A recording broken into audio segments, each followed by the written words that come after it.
Hello everyone, स्वागत है आप सभी का आपके अपने यूट्यूब चैनल जीएस नामा पर। दोस्तों, आज के इस लेक्चर में प्रीवियस ईयर्स में जितने भी इम्पोर्टेंट क्वेश्चन पूछे गए हैं बायोलॉजी में, उन इम्पोर्टेंट क्वेश्चंस की एक प्रैक्टिस सेट लेकर के आया हूं। इस प्रैक्टिस सेट में कुल 30 क्वेश्चंस हैं। इसकी एक सीरीज़ चलती रहेगी आपकी। तो ये आपका दूसरा लेक्चर है।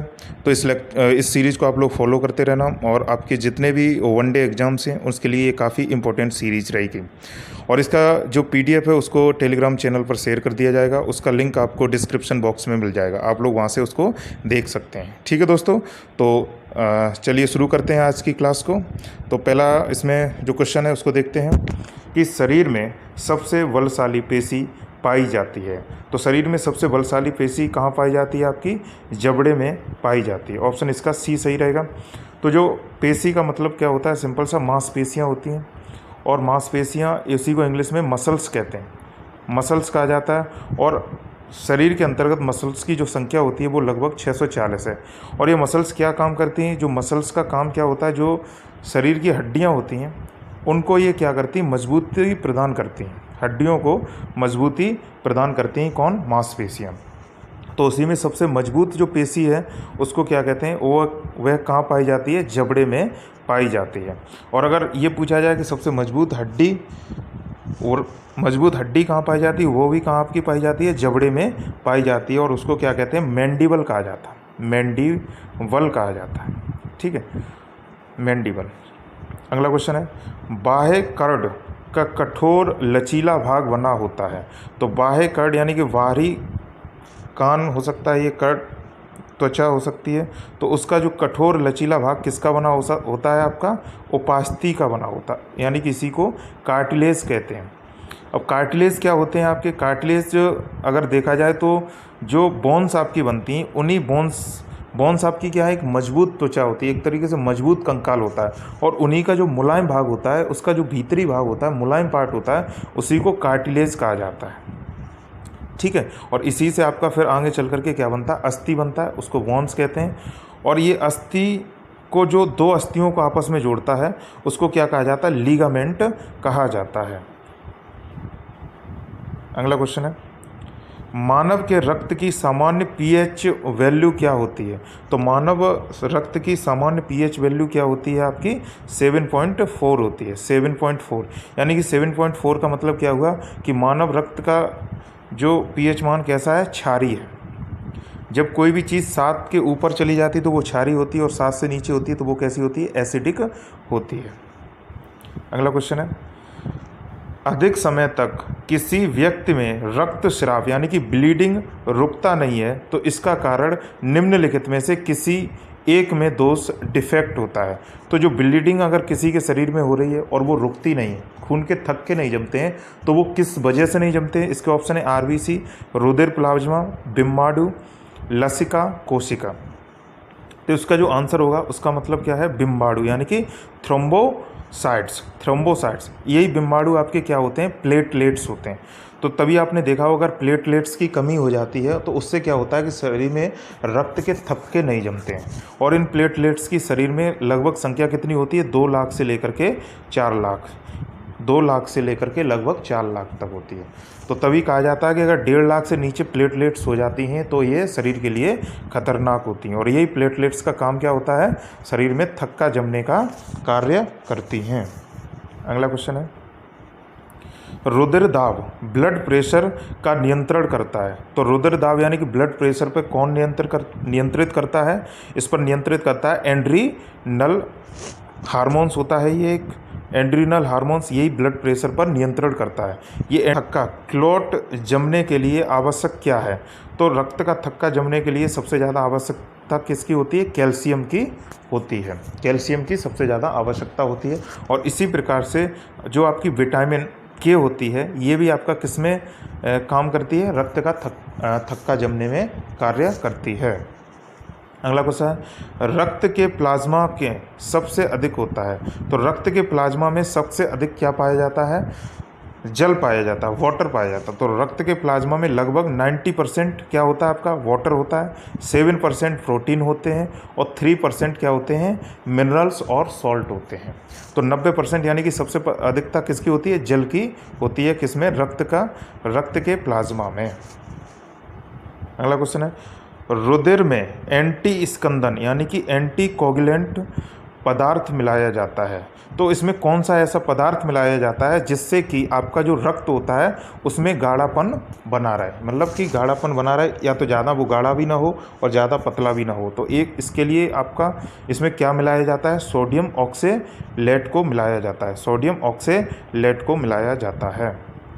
अगला क्वेश्चन है, शरीर में सबसे अधिक पाए जाने वाला ऊतक कौन सा है, यानी कि टिश्यू कौन सा है शरीर में जो सबसे अधिक पाया जाता है। तो सबसे ज़्यादा शरीर में जो ऊतक पाया जाता है उसको क्या कहते हैं, संयोजी ऊतक कहा जाता है। तो जितने भी शरीर के अंदर एक अंग को दूसरे अंग से जोड़ते हो, किसी भी प्रकार से संयोजक होते हों, तो इनका ही सबसे अधिक मात्रा में पाया जाता है शरीर में। इसी प्रकार से आपके जो दूसरे होते हैं उनको क्या कहते हैं, एपिथेलियल टिश्यू होते हैं। ये एपिथेलियल टिश्यू क्या होते हैं, जो शरीर का बाहरी त्वचा का भाग होता है, ये अंग होता है, उनका जो निर्माण करते हैं उनको ही एपिथेलियल टिश्यू कहा जाता है। इसी प्रकार से मस्कुलर टिश्यू होते हैं। ये प्रचलन तथा विभिन्न प्रकार की गतियों के लिए पेशी ऊतकों की आवश्यकता होती है, यानी कि किस प्रकार से जब उनका निर्माण हो जाता है तो उनको किस प्रकार से मजबूती प्रदान की जाए, तो वो मस्कुलर टिश्यू के द्वारा होती है। और तंत्रिका तंत्र जो नर्वस टिश्यू होते हैं, ये शरीर में समस्त कार्यों को किस प्रकार से हम लोग कार्य को करें उसमें सामंजस्य की स्थिति को बिठाते हैं, सोचने की क्षमता को डेवलप करते हैं। इन्हीं को क्या कहा जाता है, नर्वस टिश्यू कहा जाता है। अगला क्वेश्चन है, मानव मलेरिया परजीवी के जीवन चक्र को एनाफिलिस में सर्वप्रथम खोजा था। तो एनाफिलिस एक तरीका से यही परजीवी है, पैरासाइट है। इस परजीवी की ही वजह से शरीर में मलेरिया रोग फैलता है। तो इसकी ही सबसे पहले खोज किसने की थी, रोनाल्ड रॉस ने की थी। तो जो आपका मलेरिया है वो कैसा आपका जो रोग है उसको कैसा रोग कहा जाता है, पैरासाइटिक रोग कहा जाता है। और इसका जो रोगजनक है उसको क्या कहते हैं, प्लाज्मोडियम कहा जाता है। ये शरीर के लीवर यानी कि यकृत भाग को खतरा पहुंचाता है। अगला क्वेश्चन है, ट्रिपनोसोमियासिस रोग का वाहक कौन है। ट्रिपनोसोमियस रोग का वाहक कौन है, तो इस रोग का वाहक कौन है, सीसी मक्खी है। तो ट्रिपनोसोमियस रोग का वाहक सीसी मक्खी होती है। इस रोग में व्यक्ति को नींद के साथ बुखार आता है। तो जब ये बुखार हो जाता है तो नींद भी आती है ज़्यादा और बुखार भी आने लगता है।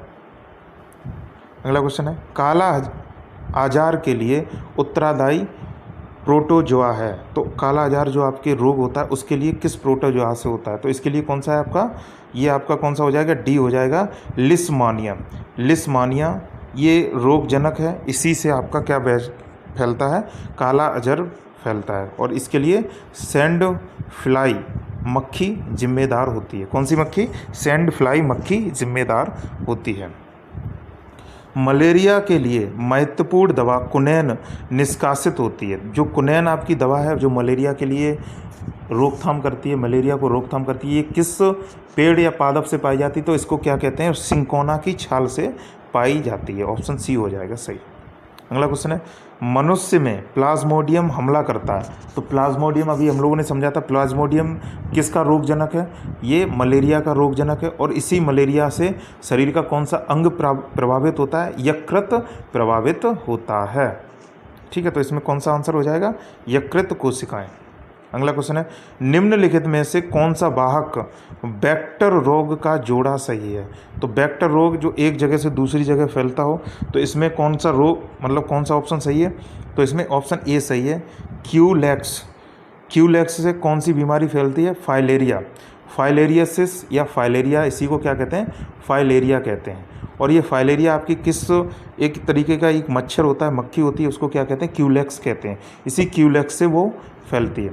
इससे होता क्या है कि जो मानव का शरीर होता है उस शरीर में आपके जो पैर होते हैं उस पैर में सूजन आ जाती है।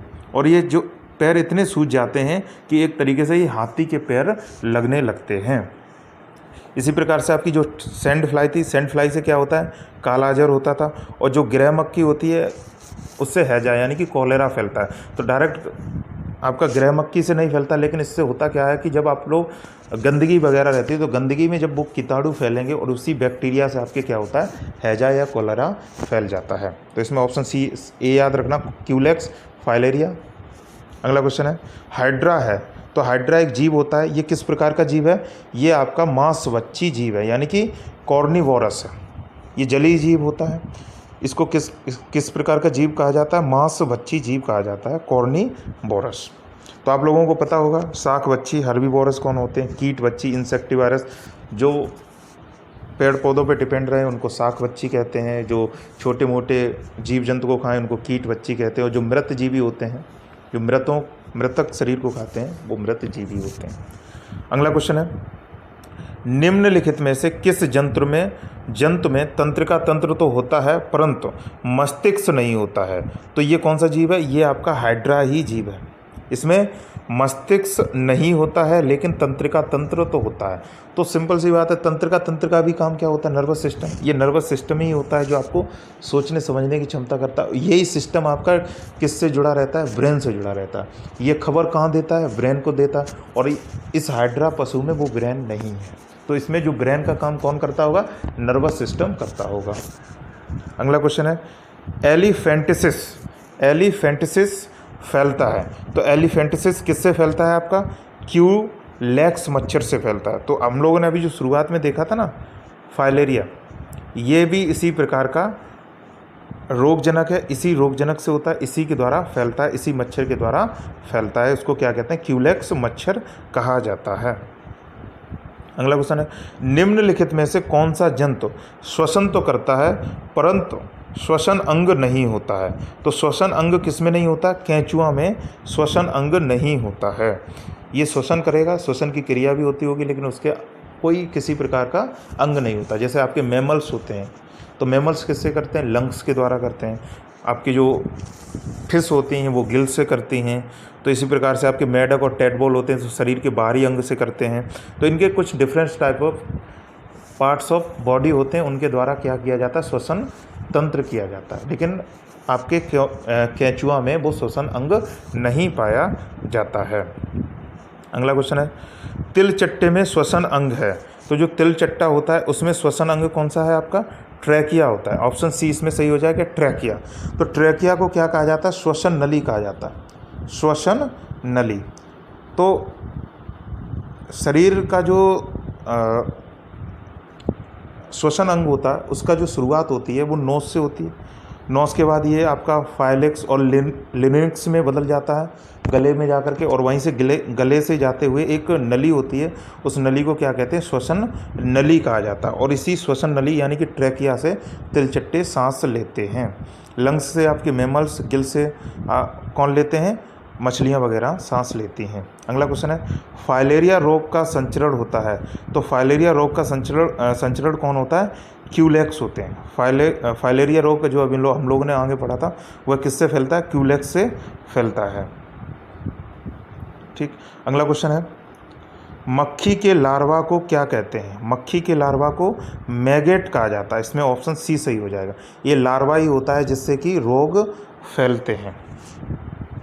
अगला क्वेश्चन है, कौन सा कीट नहीं है, इनमें से कौन सा कीट नहीं, तो ऑप्शन है मक्खी, मच्छर, कॉकरोच और बिच्छू।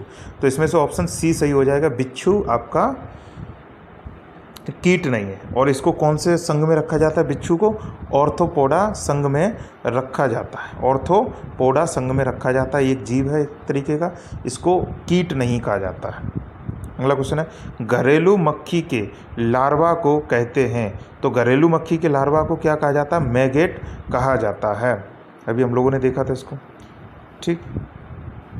अगला क्वेश्चन है, जो क्वेश्चन होते हैं ज़्यादातर क्या होते हैं, वनडे एग्जाम में रिपीट होते रहते हैं, तो आप लोग इसको फॉलो करते रहना। अगला क्वेश्चन है, उद्योगों में जो मधुमक्खी से संबंधित है, मतलब मधुमक्खी के एक तरीके से ये समझ लो, जब साइंटिफिक नेम कह सकते हो इसको, या उद्योगों में जब यूज करते हैं तो इसको क्या कहा जाता है, एपी कल्चर कहा जाता है। तो मधुमक्खी को एपीकल्चर कहा जाता है। जो आपका सेरीकल्चर होता है इसको क्या कहा जाता है? रेशम कीट का पालन। जो रेशम कीट का पालन होता है उसको सेरीकल्चर कहा जाता है। और जो पिसीकल्चर होता है इसका मतलब क्या होता है? जो मत्स्य पालन होता है उसको क्या कहा जाता है? पिसीकल्चर कहा जाता है। और इसी प्रकार से जो हॉर्टिकल्चर होता है इसको क्या कहते हैं? बागवानी कहा जाता है। तो बागवानी जो की जाती है उसको हॉर्टिकल्चर में रखा जाता है। सेरीकल्चर यानी कि रेशम, एपीकल्चर यानी कि मधुमक्खी, और पिसीकल्चर यानी कि मत्स्य। अगला क्वेश्चन है, निम्नलिखित में से कौन सा सिल्क वर्ग में संबंधित है? सिल्क वर्ग से कौन सा संबंधित है आपका? इसका सेरीकल्चर हो जाएगा। अभी आप लोगों ने देखा था सेरीकल्चर हो जाएगा। एपीकल्चर आपने देखा था अभी, तो एपीकल्चर यानी कि मधुमक्खी, और पिसीकल्चर यानी कि मत्स्य हो जाएगा। तो सेरीकल्चर रेशम से होता है, सिल्क से होता है। अगला क्वेश्चन है, मधुमक्खियों में संचारण कम्युनिकेशन का साधन क्या होता है? तो जो मधुमक्खियाँ जो आपस में संचारण करती हैं, कम्युनिकेशन करती हैं, वो किसके द्वारा की जाता है? उनमें उसका जो होता है किसके द्वारा? नाच करते हैं, वो एक तरीके से डांस करते हैं। तो देखा वो भनभनाती हैं मक्खियाँ, वो एक तरीके से उनका क्या होता है? साधन होता है कम्युनिकेट करने का। तो उसका ऑप्शन सी, नाचना या डांस करना। अगला क्वेश्चन है, सीसी मक्खी निम्नलिखित में से कौन सा रोग फैलाती है? तो जो सीसी मक्खी होती है वो कौन सा रोग फैलाती है? स्लीपिंग सिकनेस फैलाती है। मलेरिया का देखा था, मलेरिया किससे फैलता है? आपका प्लाज्मोडियम से फैलता है, प्लाज्मोडियम। और जो एलिफेंटासिस होता है, एलिफेंटासिस यानी कि एलिफीलिया, ये किससे फैलता था? क्यूलेक्स से फैलता है, क्यूलेक्स मच्छर से। और जो हैजा है, ये हैजा किससे फैलता है? विब्रियो कोलेरा से फैलता है, विब्रियो कोलेरा से फैलता है। तो इनके चारों जो रोगजनक हैं, स्लीपिंग सिकनेस यानी कि सीसी मक्खी, मलेरिया प्लाज्मोडियम, एलिफेंटासिस का मतलब क्यूलेक्स से फैलता है, और हैजा आपका विब्रियो कोलेरा से फैलता है। अगला क्वेश्चन है, प्लेग किसके द्वारा फैलता है? प्लेग किसके द्वारा फैलता है? तो इसमें से किसी के द्वारा प्लेग नहीं फैलता है। लेकिन प्लेग फैलने का सबसे बड़ा कारण क्या होता है? जो चूहों में, इसके ऑप्शन के हिसाब से देखा जाए तो जो चूहे होते हैं, चूहों में क्या होता है कि एक जीवाणु आ जाता है। उस जीवाणु को क्या कहते हैं? बैसिलस पेस्टिस कहा जाता है, बैसिलस पेस्टिस कहा जाता है। और यही बैसिलस पेस्टिस किस में आ जाता है? आपका चूहे में। और इन्हीं चूहों के द्वारा क्या फैलता है? आपका प्लेग रोग फैलता है। तो बैसिलस पेस्टिस नामक जीवाणु से फैलता है। अगला क्वेश्चन है, काला अजर रोग निम्नलिखित में से किसके द्वारा फैलता है? तो काला अजर रोग निम्नलिखित में से सैंड फ्लाई के द्वारा फैलता है। ठीक है, तो ये जो आपके क्वेश्चन थे, ये ज़्यादातर आपने जो चैप्टर थे, महत्वपूर्ण जो चैप्टर है, उन सभी चैप्टर को आप लोगों ने एक निचोड़ टाइप का था, वहाँ से ये क्वेश्चंस लिए गए थे। ये आपके सभी इंपॉर्टेंट क्वेश्चन हैं। तो इसी प्रकार से आपकी ये सीरीज चलती रहेगी, आप लोग इसको फॉलो करते रहना। ठीक है दोस्तों, तो चलते हैं, धन्यवाद।